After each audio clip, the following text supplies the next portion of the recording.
Hi everyone, in this video I'm going to show the proof of the monotone convergence theorem. And as usual, we'll have a small lemma before we actually prove the main theorem, just to make things streamlined. So this theorem, all it says is that this lemma says that if you give me a simple function, let's call it theta, and I define mu as follows.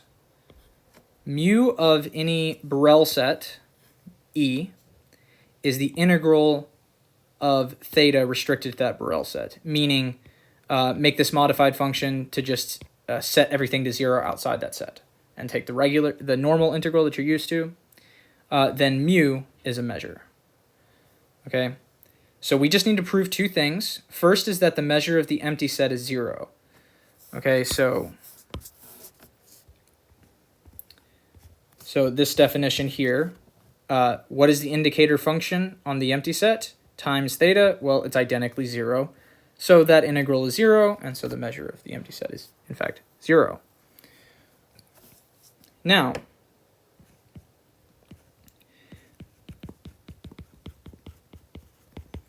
let's take Borel sets En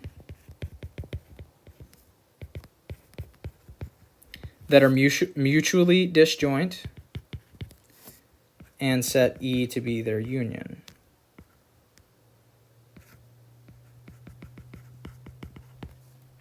Okay. And then we need to show this property that I can split their measures.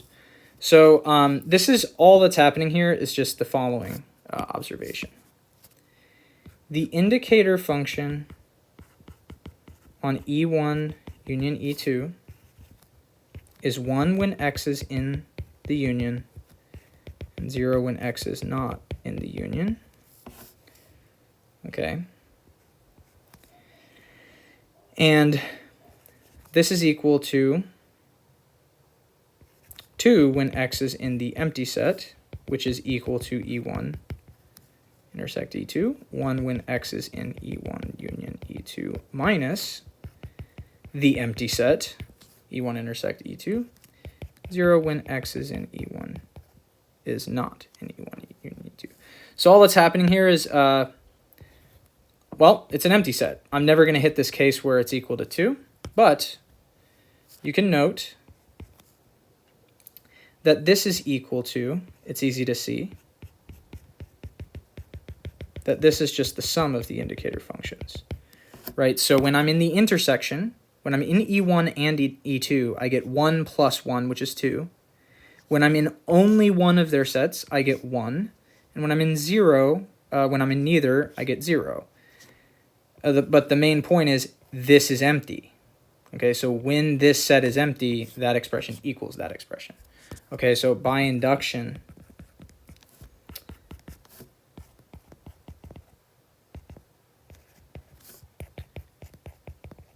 we get this property. And so mu of E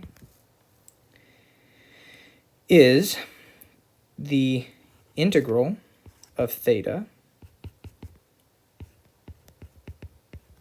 times the indicator function on the union. But like we just said, integral chi en dx. And I'm using linearity here. We didn't prove that, but I can leave that to you guys. If you're curious, you can fill in those details or just use it. That's a property that you're going to use over and over in this theory. So, and then this is just precisely, by definition, u of En, and we're done. U is a measure. So just tuck that away. We'll use it in the proof of the monotone convergence theorem. So here's our setup for the monotone convergence theorem.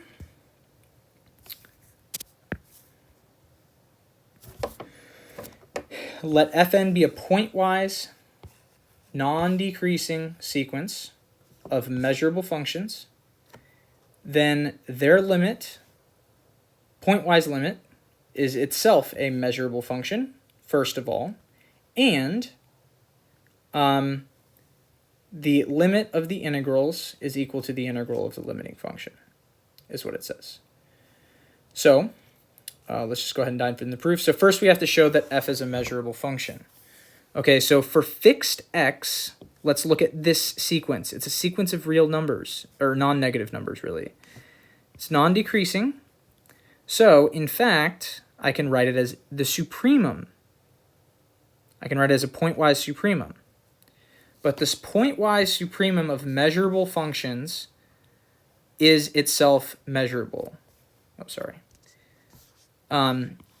Is itself measurable, and I'll leave that as an exercise to you. This is an easier exercise than proving the monotone convergence theorem. I don't want to take too long here, so prove this to yourself, or just trust me, one of the two. So now all we have to do is show the equality of those two. So first of all, note that this is true because fn is less than or equal to f. I will also leave this to you. We proved this in the case that fn was simple and f was simple. Okay, so just take that idea from previous videos and show it for general fn and f that are measurable by taking limits of simple functions. And you can prove this. So that tells us that the supremum over n of fn dx is less than or equal to f dx. So then all that remains is to show the reverse inequality, and we're done. Okay, so then this is the main meat of the proof, I'd say, is this inequality. So what we're going to do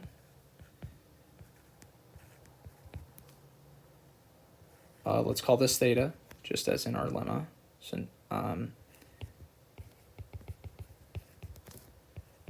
So let's take a simple function, simple non-negative function, less than or equal to f, and I'm going to set alpha between 0 and 1. Okay.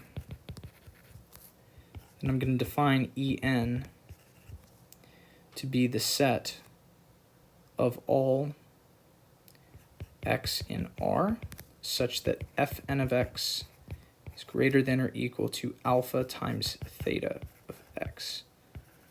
Okay, so the reason why I'm using this alpha is because let's consider the case where f was simple, or not even where f was simple.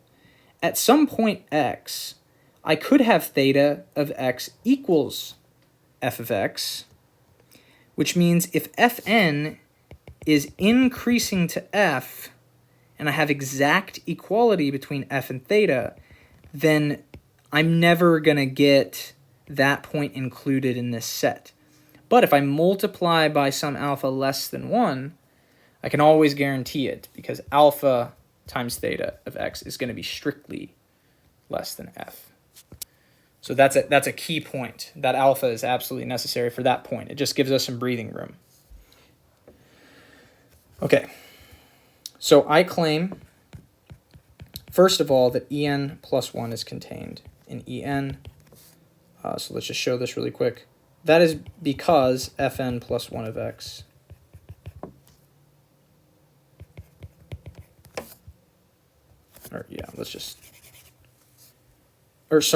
opposite. En is contained in En plus 1.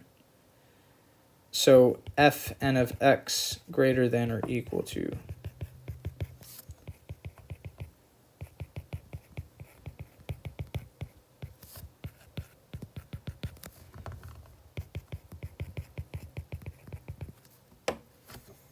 okay, so that's all that's happening there. You're just applying simple application of the increasing nature of the fn's.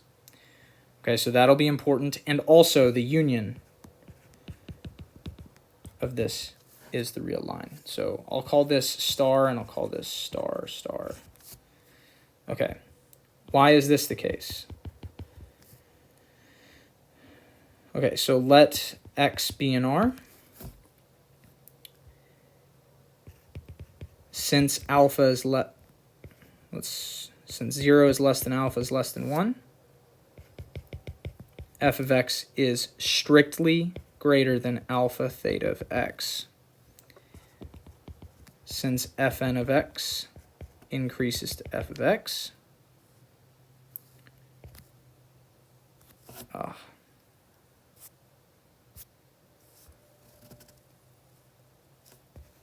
sorry about that. Fn of x increases to f of x. This is a strict inequality. So for n large,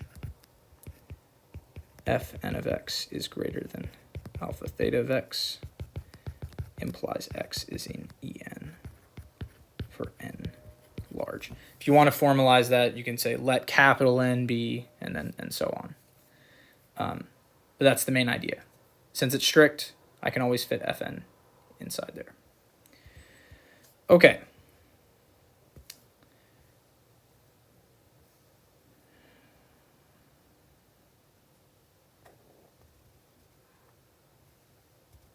Okay.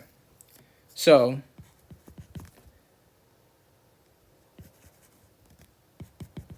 for F, a Borel set, let's not call it F.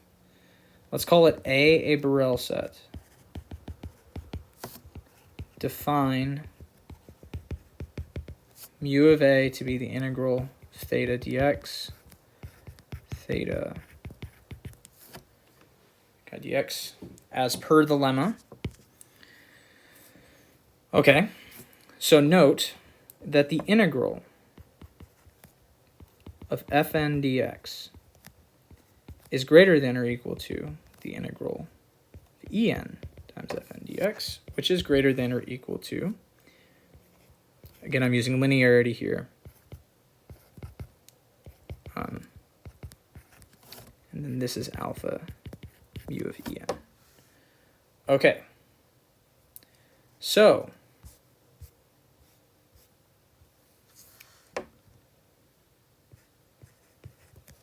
by continuity, well, let's say, since measures are continuous from below and from star, so recall star was that these ENs were increasing.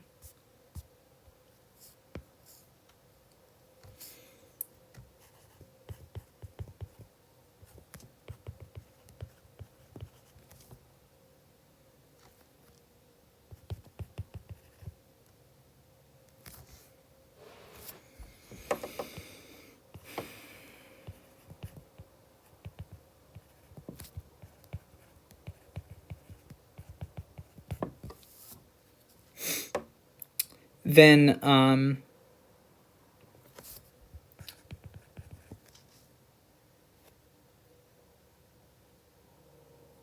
so that is what continuity from below for a measure is. It holds for all.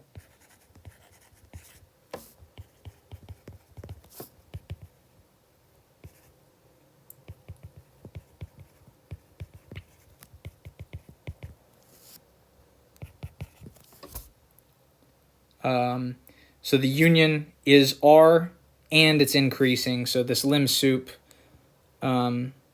there's a set lim sup. You can look up this definition. I don't want to spend too much time on it. But basically, if I get sets that grow and grow and grow, then their union should actually converge to this, or the lim sup of the individual sets converges to the union. So mu of R is in fact the integral of theta dx. Okay, so what do we have then? We had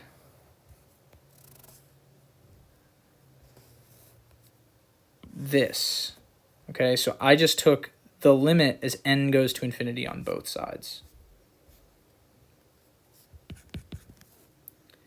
So the limit as n goes to infinity of the integral fn dx is greater than or equal to alpha times the integral of theta dx for any alpha, so alpha was arbitrary, and for any theta where theta is simple. So take the limit as alpha goes to 1 first.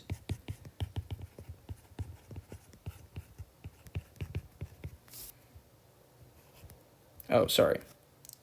So the limit as alpha goes to 1. That's just that expression.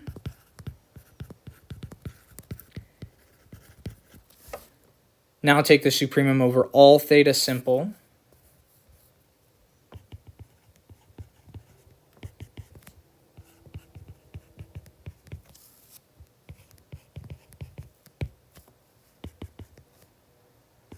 And that inequality is the last thing we needed to prove it. So that's the monotone convergence theorem. So just to tie this in from last time,